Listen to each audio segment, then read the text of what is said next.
नमस्ते, मैं हूं संजय दीक्षित और आप देख रहे हैं दी जयपुर डायलॉग्स। आज फिर से बात करेंगे बागेश्वर धाम महाराज की, क्योंकि बागेश्वर धाम में इस समय यज्ञ चल रहा है। एक बहुत बड़ा वहाँ पर एक जमावड़ा है और बड़ी बात यह है कि घर वापसी का बड़ा माहौल है। जी हाँ, अभी कल ही 220 लोगों ने घर वापसी की है। अब 220 लोग जो हैं, इनको मिशनरीज़ ने, जिस तरह का इनका काम है, ये जाते हैं भोले भाले लोगों को फुसलाते हैं। पहले ये बहुत काम करते हैं, उनके ऊपर एक पूरा का पूरा एक रिसर्च करते हैं। रिसर्च करके ये पता करते हैं कि कौन लोग जो हैं वो वल्नरेबल हैं, कौन लोग जो हैं जिनके ऊपर इनका पास्ट चल सकता है। फिर ये पता करते हैं कि इनकी क्या क्या समस्याएं हैं। कोई तो बेचारा बीमार होगा, कोई किसी को नौकरी नहीं मिल रही होगी, कोई किसी के कोई और समस्या होगी, किसी के बच्चों की शादी नहीं हो रही होगी, कोई पढ़ाई में फेल हो गया होगा, इत्यादि इत्यादि जो है इनका सबका पहले इकट्ठा करते हैं और फिर उनको जाके कस्टमाइज्ड गोली देते हैं कि अच्छा यीशु जो है ये तुम्हारे सारे काम करा देगा। अच्छा तुम्हारी बीमारी है, हाँ तो बीमारी तो तुम ऐसा करो कि बस तुम ये पानी में डुबकी लगा लो और उसके बाद तुम ईसाई हो जाओगे, यीशु तुम्हारी सारी समस्या सॉल्व कर देगा। ये जो आपके तरह तरह के जो मिरेकल वाले जो शोज़ होते हैं, इनके ऊपर आपने कभी नहीं देखा होगा कि एक भी न्यूज़ चैनल ने कोई कार्यक्रम किया हो कि ये जो हीलिंग के कार्यक्रम हो रहे हैं चारों तरफ, विशेषकर पंजाब में, अन्य स्थानों पर भी, साउथ में, तो ये जो हीलिंग शिविर लग रहे हैं, इनकी क्या सत्यता है? आपने एक भी इन्वेस्टिगेशन इनका नहीं सुना होगा। लेकिन चूँकि बागेश्वर धाम महाराज जो हैं वो बालाजी की कृपा से कुछ सिद्धियां उनको प्राप्त हैं, वो सिद्धियां लोग देख रहे हैं, उसको देखकर प्रभावित हो रहे हैं, प्रभावित होकर बड़ी मात्रा में वहाँ पर उमड़ रहे हैं। उमड़ने के साथ साथ बाबा ने अन्य बाबाओं से थोड़ा सा अलग, धीरेन्द्र कृष्ण जी ने एक और भी कार्य कर दिया है कि उन्होंने उद्घोषणा कर दी है। उन्होंने उद्घोषणा कर दी है कि मुझे रामचरितमानस को राष्ट्रीय ग्रंथ बनाना है, भारत को हिंदू राष्ट्र बनाना है, सनातन धर्म की श्रेष्ठता स्थापित करनी है। तो इसको लेके आप ये देखिए कि रोज़ कोई ना कोई चैनल वहाँ बागेश्वर धाम पे पड़ी हुई है, इन्वेस्टिगेटिव जर्नलिज्म करती रहती है। अब कल ही देखिए 220 लोगों को बाबा ने ईसाई धर्म से प्रेरणा देके हिंदू धर्म में वापस लाया।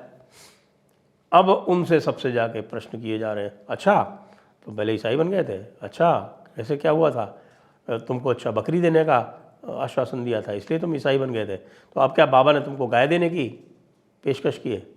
अब वो कुछ भी कहे, उनके पीछे पड़े हुए हैं। और इसमें जो आपके तथाकथित जो सेक्युलर है, आज मैं देख रहा था, आज तक तो ये चला रहा था, भूत प्रेत वाले बाबा ने अब नया कार्यक्रम आरंभ किया घर वापसी का। देखिए, भूत प्रेत वाले बाबा कभी जाके मज़ारों पर और दरगाहों पर कभी कहा है जाके क्या कुछ भी कि ये वाले पीर कौन से थे और वो वाले पीर कौन से थे और इन्होंने अपने पूर्व जन्म में और इस जन्म में क्या क्या क्या कार्यक्रम कर रखे हैं? कभी जाके ख्वाजा मोइनुद्दीन चिश्ती का इतिहास जानने का प्रयास किया है? कभी जाकर वहाँ पर ये देखा है कि 2.5 दिन का झोपड़ा जो था वो पहले क्या हुआ करता था? क्या पता किया है कि अजमेर दरगाह के नीचे क्या है? कभी प्रयास भी किया है क्या? कभी ये प्रयास किया है कि जो मन्नतें वहाँ मानी जाती हैं, उन मन्नतों का क्या इतिहास है? और मन्नतें जो मानी जाती हैं, उन मन्नतों को क्या कोई भी मुस्लिम पीर उनको मान्यता दे सकता है? क्या किसी काफिर को वो आशीर्वाद दे सकता है कि तुम्हारी मन्नत पूरी हो जाए? जिस दिन कोई पीर किसी काफिर को आशीर्वाद दे देगा कि तुम्हारी मान्यता मन्नत पूरी हो जाए और तुम्हारा ये काम हो जाए, उस दिन वो स्वयं कुफ्र कर देगा, वो स्वयं अगर इस वक्त जन्नत नशीन है तो उसे निकाल के जहन्नुम में डाल दिया जाएगा। तो ये चीज़ें ये लोग कभी नहीं पूछते जाके, कभी किसी मिरेकल और कभी हीलिंग कैंप में जाके कभी अपना ना तो स्टिंग ऑपरेशन करते हैं ना किसी और तरह का ऑपरेशन करते हैं। कभी नहीं पूछते हैं कि जलंधर में एशिया का सबसे बड़ा चर्च बन रहा है तो उसके लिए पैसे कहाँ से आए। कभी ये नहीं पूछते हैं कि जॉर्ज सोरोस जो काम कर रहा है और जॉर्ज सोरोस के पीछे चर्च का कितना पैसा लगा हुआ है, जो वो फंडिंग कर रहा है वो सारे के सारे अपने पैसे से कर रहा है कि जो वेस्टर्न का जो इवेंजलिकल मिशन है वो कर रहा है साथ में पीछे, क्या उसमें मुस्लिम ब्रदरहुड भी उसके पीछे लगा हुआ है। इस बारे में आपको आज तक, इंडिया टीवी और एबीपी ये आपको कभी कुछ करते हुए दिखाई नहीं होंगे। रूबिका लियाकत ज़रूर, जहाँ बड़ी बता के साहब कि मैं बिल्कुल जो है वो हिंदुस्तानी मुस्लिम हूँ, और उनको जब ऑफ़र दिया जाएगा तो कहेंगे नहीं नहीं नहीं नहीं मैं तो मुसलमान ही रहूँगी, और कह के जो है अपना पॉपुलैरिटी हासिल कर लेंगी। और जो कुछ भी है सारा का सारा एक पूरा एक सेक्युलरवादियों का खेल चल रहा है। और सेक्युलरवादी जो है इस देश में पूरी तरह से अलाइंड है, पूरी तरह से एलाइड है किसके साथ में? पंचमक्कारों के साथ में। अब आपको एक किस्सा सुनाता हूँ, आपको बड़ा आनंद आएगा जानकर। बाबा ने मुल्ला मौलानाओं पादरियों में भय का संचार कर दिया है। इसीलिए धीरेन्द्र कृष्ण जी को अत्यधिक सावधान रहने की आवश्यकता है, क्योंकि ये जो पूरा पंचमक्कार तंत्र है ये किसी भी हिंदू संत को आगे बढ़कर सनातन की और हिंदू राष्ट्र की बात करते नहीं देख सकता। अभी तो बाबा ने सबको बहुत ही सहजता से परास्त किया है, इनके चक्कर में नहीं आए हैं। लेकिन ये ना सोचें कि इनके जो कार्यक्रम हैं, इनके जो षड्यंत्र हैं, ये यहाँ समाप्त हो जाएंगे। नहीं, इनका प्रतिकार करना पड़ेगा, अपने चारों तरफ एक दुर्ग बनाना पड़ेगा। नहीं तो ये कभी भी किसी भी मैटर में फंसाने के लिए इस वक्त चारों तरफ घूम रहे हैं गिद्ध की तरह। तो जो मैं आपको बात बता रहा था वो ये है, क्योंकि जिसके लिए ये इसलिए भी बता रहा हूँ कि क्यों और अधिक सावधान रहने की आवश्यकता है बाबा को। आगरा की खबर है कि आगरा में मुल्ला मौलानाओं ने अपने जो भी उनके फ़िरक़े के जो लोग हैं उनको सबको ये आगाह किया है कि किसी भी तरह से भूल कर भी आप धीरेन्द्र कृष्ण जी के बागेश्वर धाम महाराज बाबा के कार्यक्रम में ना जाएं। देख रहे हैं ना आप भय कहाँ तक पहुँच चुका है। ये जो सारे के सारे भय के माध्यम से, तलवार से, झूठ से, धोखे से, फरेब से जिनका धर्मांतरण करवाया गया था 2 वंश पहले, 3 वंश पहले, 4 वंश पहले, वो सब के सब जो हैं वो इस उद्घोष से रोमांचित हो रहे हैं।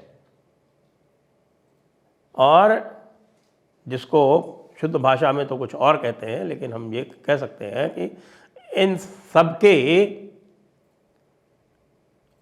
एक छिद्र विशेष में कंपन हो रहा है, और ये सोच रहे हैं कि कहीं कोई चला गया जो हमने तरह तरह के स्वांग बना रखे हैं, तरह तरह की बातें बता रखी हैं लोगों को, और ये बता रखा है। कोई कहता है कि साहब की जीसस ये कर देगा तुम्हारे लिए, कोई कहता है कि साहब की खुदा जो है वो तुम्हारे लिए ये कर देगा, और तुम्हारे लिए ये जन्नत है और वो तुम्हारे लिए वो जहन्नुम है, और बाकी सारे जो है, जो कोई कहेगा कि साहब की जो जीसस को नहीं मानेगा वो हेल में जाएगा, कोई कहेगा साहब जो खुदा को नहीं मानेगा वो जहन्नुम में जाएगा। ये सारी बातें जो है जब व्यक्ति वहाँ जाता है और हनुमान जी में अपनी श्रद्धा प्रकट करता है, और हनुमान जी में श्रद्धा प्रकट करने के बाद भी उसके श्रद्धा से कुछ फल मिलने लगते हैं, तो व्यक्ति चमत्कृत तो होता है। और ये एक जिसको हम कह रहे हैं कि आप जब क्रिकेट खेल रहे हैं, क्रिकेट के मैदान में हैं, तो आपको बैट और बॉल पकड़ना पड़ेगा। कई लोग जो हैं वो निंदा करते हैं कि नहीं नहीं नहीं नहीं, सनातन धर्म में इस प्रकार से चमत्कार दिखाने की मनाही है और सब कुछ है। भाई आपने यदि सनातन धर्म में अवतार की अवधारणा जानी है। लोग कहते हैं कि नहीं, सनातन धर्म का मतलब है, हमारे कौन बता रहे थे, रजत शर्मा जी, यानी जो सबसे बड़ा ढोंगी है, वो बोल रहा था कि सनातन धर्म का मतलब होता है और सत्य, दान, जप, तप। सनातन धर्म का अर्थ केवल अपना मोक्ष ही नहीं होता। यदि अपना मोक्ष ही होता तो भगवान को अवतार लेके यहाँ बार बार नहीं आना पड़ता, फिर श्री राम और श्री कृष्ण और श्री परशुराम इत्यादि की आवश्यकता नहीं पड़ती, क्योंकि वे तो जब चाहते तो अपना मोक्ष जो है वो स्वयं प्राप्त करके और जा सकते थे। लेकिन नहीं, यह शक्ति होते हुए भी मानव मात्र के कल्याण के लिए उन्होंने इस मृत्युलोक में एक मानव की भांति जीवन व्यतीत करके लोगों के सामने आदर्श प्रस्तुत करके और धर्म का उत्थान किया, धर्म को प्रतिष्ठित किया, पुनर्प्रतिष्ठित किया। यदा यदा हि धर्मस्य ग्लानिर्भवति भारत,